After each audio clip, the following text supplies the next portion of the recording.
Good morning, good evening, good night. Wherever you may be watching this transmission, it is I, Mike Martins, bringing you a really interesting housing story. It's kind of interesante. It's kind of interesting, actually.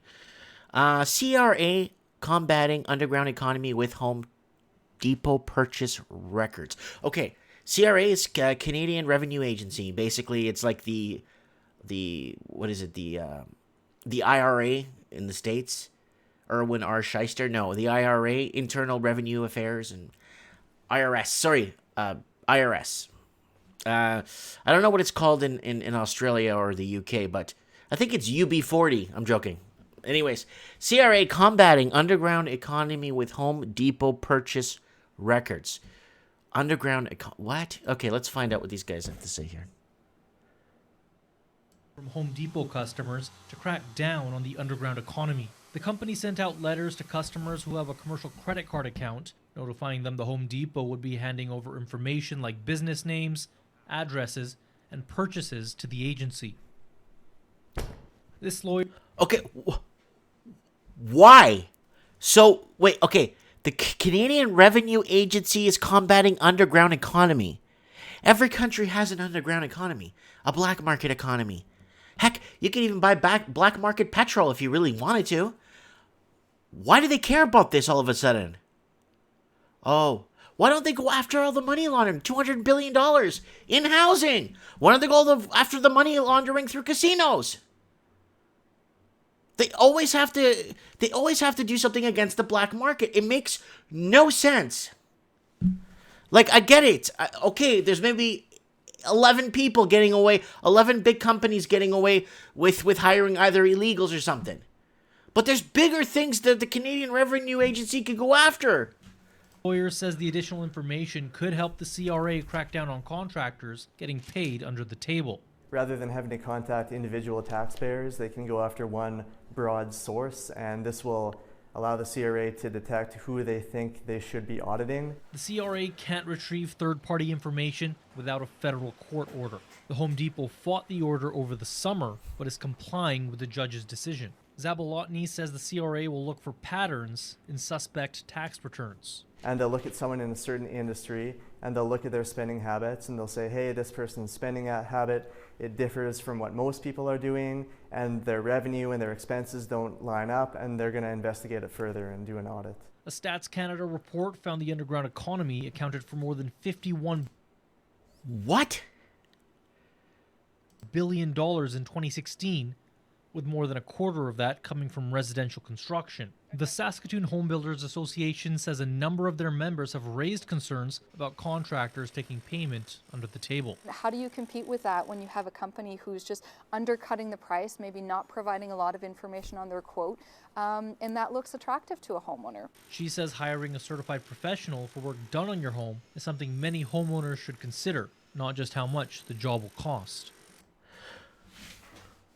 But it's private property. If someone wants to, I'm going to hire my neighbor, okay, for example, hey man, dude, you know, okay, let's say my neighbor is a construction worker, okay, and I want to remodel my bathroom. Take the dimensions, find me a nice shower, find me a nice counter with a sink. Go ahead and put it on your card. I'm just going to pay you in full, whatever. Just come and help me out. I'm not going to go just do this for me, right? I'm going to go away to Portugal for 2 weeks on vacation. Remodel my bathroom. So, I mean, I don't get it. Like, I get, like, they're trying to squeeze everybody on every angle with taxes and stuff. But, you know, luckily, I mean, I pay my provincial sales tax and my GST tax and my tax return and all. I do everything because of, you know, you could easily be a risk or some sort of a problem to the Credit Revenue Agency, right? So, and I've been audited like 5 times already, and every time they owed me money and they took off. We never see them. Oh, I'm still waiting for a check for $4,000. I'm still waiting for a check for $4,000, by the way. Anyway, so doesn't this go against some constitution or some Bill of Rights or some? Why do they want to ban or get rid of the black market? When it comes to construction, I mean, what if I'm just a little guy in town and I do landscaping and I buy some fertilizer? I do this at the Home Depot. I buy fertilizer, maybe some paving stones for somebody who wants to do some interlock work. Nothing major, just a little side thing I'm doing. They're gonna pull my credit, and they're gonna see, and they're gonna say, "Well, you this and this and that. You helped your neighbor out. How dare you? You fixed his driveway for him." Something's not right here, guys. Let's see, with the Canadian Revenue Agency, our CRA, is trying to use information from Home Depot customers to crack down on underground economy.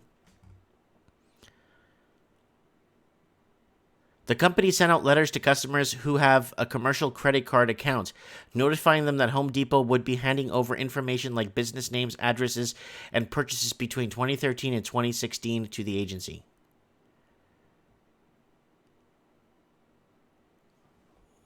Why? Canada's underground economy is thriving, so are you contributing?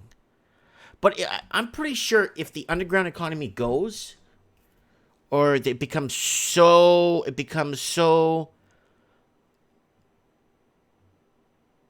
communist is the way to put it, that, I mean, there's got to be, like, I'm trying to fathom this, you know what I'm saying? It's like you're not even allowed to put a table outside your house on your driveway and try and sell something more than 3 times a year, because they're going to think you're running a business from your house. If you have a garage sale or something, but you do it more than X amount of times, you got the the local city up your butt, all in there trying to investigate something and wasting more taxpayers' money and sending people out who think they're clip-on tie city workers or some crap like that. They can't even tie a knot on their damn ties. One tax lawyer told Global News additional information could help the CRA crack down on contractors getting paid under the table. What do they think these contractors do with their money when they get paid? With most people barely affording to get ahead in life, what are these contractors doing? I would like to personally know, what are these contractors doing with the money they get paid? Are they taking this and they're packaging up the cash and shipping it to Honduras or something, or shipping it to El Salvador or something, or building a house? These contractors, these people are just paying their bills and re-infiltrating the money back into the system. I think they're paying back their credit card that they used from the Home Depot, if you ask my opinion on that. A majority of the money they get paid go back to the Home Depot credit card at 28% interest per year. Man, the mafia doesn't even charge that much VIG. Okay, so, all right. So, what do they think that they're doing with this money? It's going back to pay more taxes anyway.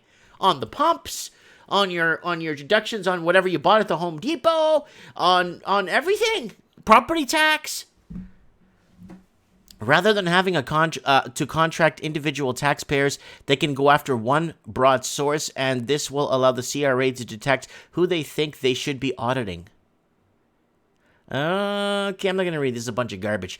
And to be very fair with you guys, I know that Canada basically created 50-something thousand jobs last month. Public sector. Probably people working as auditors for the Canadian Revenue Agency. Not only that, in my opinion, we lost 20,000. Well, not my opinion. We lost 20,000 private sector jobs. So who's going to pay for these auditors to go out and be all up in your poop? Anyways, I would like to know what you guys think. I don't know. Why aren't they going after money launderers that have invested $200 billion through Canada, through real estate? And I don't know how many billions through Canadian casinos. Why isn't that important to them? Because it's propping our economy. And little guys like this shouldn't exist, in their opinion. Let me know what you guys think. What happens when the underground economy goes down? I think it affects a lot, because this money that's gained from this underground economy doesn't go to some cartel in Sinaloa or something like that, or the Sinaloa or Los Tigres, and it gets financing for this and that. What do they think they're doing with it? They're spending it back in their local economies. Let me know what you guys think in the comments below. Thanks for watching.